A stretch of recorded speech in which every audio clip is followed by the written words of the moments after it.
চারটি জিনিস ঘর থেকে বের করে দিন, না হয় সারা জীবন গরিব থাকবেন। যদি এই চারটি জিনিস ঘর থেকে যদি আপনি ছুঁড়ে ফেলে না দেন, টুকরো টুকরো করে না দেন, জ্বালিয়ে যদি না দেন, ঘর থেকে যদি বের করে না দেন, সারা জীবন গরিব থাকবেন। আল্লাহর অভিশপ্ত আপনি হবেন, ফেরেশতারা আপনাকে অভিশপ্ত হবে দিবে, অভিশাপ দিবে। আল্লাহ আপনার পরিবারটাকে তিলে তিলে ধ্বংস করে দিবেন যদি পরিবারে যদি চারটি জিনিস যদি থাকে কিন্তু আপনি ঘর থেকে বের করে দিলেন না, তাহলে আপনার পরিবারের প্রত্যেকে মারাত্মক ক্ষতির মধ্যে কিন্তু পড়ে যাবে।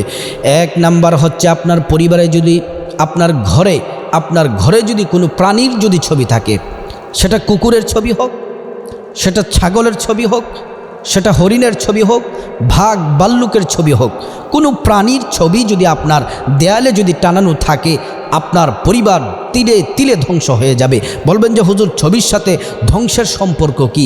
হ্যাঁ, মুসলমান, আপনি মুসলিম, কিন্তু আপনার পরিবারে যদি কোনো প্রাণীর ছবি থাকে আর ওই আপনার পুরো পরিবার যদি নামাজি, তাহাজ্জুদ, আপনি যা ইবাদত বন্দেগী করেন না কেন, আপনার কোনো ইবাদত, নামাজ, রোজা, আপনার ইবাদত বন্দেগী আল্লাহর কাছে পৌঁছাবে না। কারণ হলো আপনার ঘরে প্রাণীর ছবি আছে, রহমতের ফেরেশতারা আপনার ঘরে প্রবেশ করতে পারে না, সেই জন্যে আল্লাহ তাআলার কাছে ইবাদত পৌঁছাতে পারবে না, ফেরেশতারা পৌঁছাবে না। সেজন্য আপনার পরিবারের সবাই তিলে তিলে ধ্বংস হয়ে যাবেন, আর আপনাদের আমলনামা কিন্তু ভারী হয়ে যাবে। আবার দেখা যায় অনেকের ঘরের মধ্যে মা বাবার ছবি টানানো থাকে। জিজ্ঞেস যদি করা হয় এই ছবিটা কার, বলতেছে আমার বাবাকে খুব ভালোবাসি, আমার বাবার ছবি, আমার মায়ের ছবি। আপনি বাবা মাকে ভালোবাসেন, বুঝতে পারলাম যে বাবা মাকে ভালোবাসেন, আর বাবা মাকে ভালোবাসা এটাই তো প্রত্যেকটা সন্তানের দায়িত্ব, কর্তব্য, বাবা মাকে ভালোবাসা। কারণ বলছে আল্লাহ কোরআনে বলছেন আমি আল্লাহর ইবাদত করো, তারপরেই দ্বিতীয় নাম্বার তোমাদের মা বাবার খেদমত করো, মা বাবার সাথে উত্তম আচরণ করো।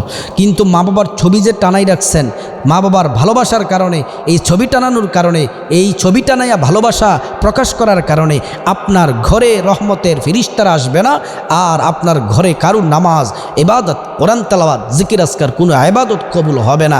সেজন্যে আপনি যদি আপনার ঘরে যদি এই ছবি যদি টানানো থাকে কোনো প্রাণীর ছবি, তাহলে এক্ষুনি ছুঁড়ে ফেলে দিন। শুধু ছুঁড়ে ফেললে হবে না, আপনি সবগুলা ছবি একত্রিত করে আগুন দিয়ে জ্বালিয়ে পুড়ে ফেলুন।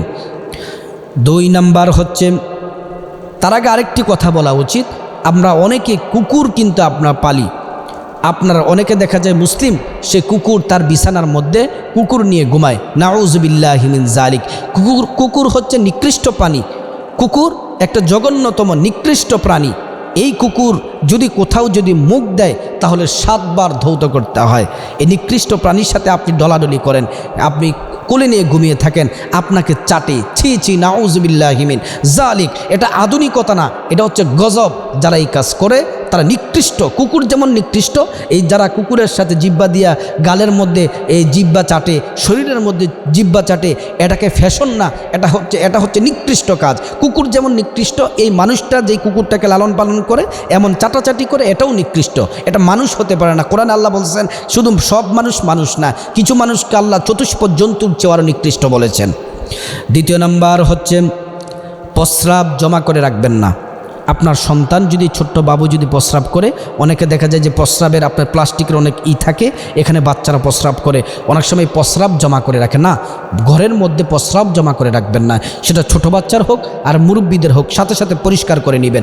যদি ঘরের মধ্যে যদি প্রস্রাব জমা করে রাখেন তাহলে আল্লাহর রহমতের ফেরেশতারা ঘরের মধ্যে প্রবেশ করবে না, আপনার ঘরে রহমত বরকত উঠে যাবে, সারা জীবনের জন্য আপনি কিন্তু গরিব হয়ে যাবেন। 3 নাম্বার হচ্ছে বাদ্যযন্ত্র রাখা যাবে না। একতারা, সেতারা, দোতারা, হারমোনিয়াম, বাঁশি, আপনার ঘরে যেন কোনো বাদ্যযন্ত্র যেন না থাকে।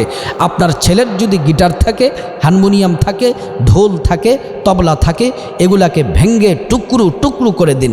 নবীজি সাল্লাল্লাহু আলাইহি ওয়াসাল্লাম বলেন, হে দুনিয়ারবাসী, হে দুনিয়াবাসী, ও আমার উম্মতেরা শোনো, আমি নবীজি পৃথিবীর মধ্যে এসেছি বাদ্যযন্ত্র, গান বাজনাকে আমি টুকরো টুকরো ধূলিসাৎ করার জন্য পৃথিবীর মধ্যে এসেছি। ওয়া মিনান নাসি মান ইয়াশতারি নাফসাহু বিতিগা মারদাতিল্লাহ। আল্লাহ রাব্বুল আলামিন কোরআনের মধ্যে বলছেন যে তোমরা তোমরা কিন্তু গান বাজনা করো না। গান বাজনা আল্লাহ তাআলা মাইয়াস্তারির ব্যাখ্যার মধ্যে সমস্ত মুফাসসিরিন কেরাম একমত বলছেন, গান বাজনা ঢোল তবলা এগুলো সব আল্লাহ রাব্বুল আলামিন নিষিদ্ধ করে দিয়েছেন। তা সেজন্যে আপনার ঘরে যদি গান বাজে, আপনার ঘরে যদি ঢোল থাকে, তবলা থাকে, হারমোনিয়াম থাকে, একতারা সেতারা দোতারা যদি থাকে, ভেঙ্গে টুকরো টুকরো করে দিন। আপনি যদি প্রকৃতপক্ষে রসুল করিম সাল্লাল্লাহু আলাইহি ওয়াসাল্লামের যদি আশেক হয়ে থাকেন, নবীজিকে যদি আপনি মহব্বত করে থাকেন, নবীজিকে যদি আপনি ভালোবেসে থাকেন, আপনি এই হারমোনিয়াম ঢোল তবলা ভেঙ্গে টুকরো টুকরো করে আপনি ফেলে দেন। আর যদি আপনি এগুলোকে আগুনে জ্বালাইয়া ফেললে সবচেয়ে উত্তম হবে। 4 নম্বর হচ্ছে ঘন্টি রাখবেন না। হিন্দুদের ঘরে দেখবেন ঘন্টি থাকে, অনেক সময় মুসলমানদের ঘরের মধ্যে আপনি দেখবেন যে ঘন্টি থাকে। না না, ঘন্টি আপনি রাখবেন না। আপনার ঘরে যদি ঘন্টি থাকে, এই ঘন্টি আপনি বের করে দিন। এই 4টি জিনিস যদি আপনি ঘর থেকে যদি বের না করেন, সারা জীবন আপনি গরিব থাকবেন। আপনি নেক আমল করবেন, কিন্তু আপনার সওয়াব আপনার আমল নামায় কিন্তু জমা হবে না। আমি আবারও আপনাদেরকে 4টি জিনিসের কথা বলে দিচ্ছি। কোনো প্রাণীর ছবি। 2 নম্বর হচ্ছে প্রস্রাব জমা করে রাখবেন না। 3 নম্বর হচ্ছে কোনো বাদ্যযন্ত্র রাখবেন না। 4 নম্বর হচ্ছে ঘন্টি রাখবেন না।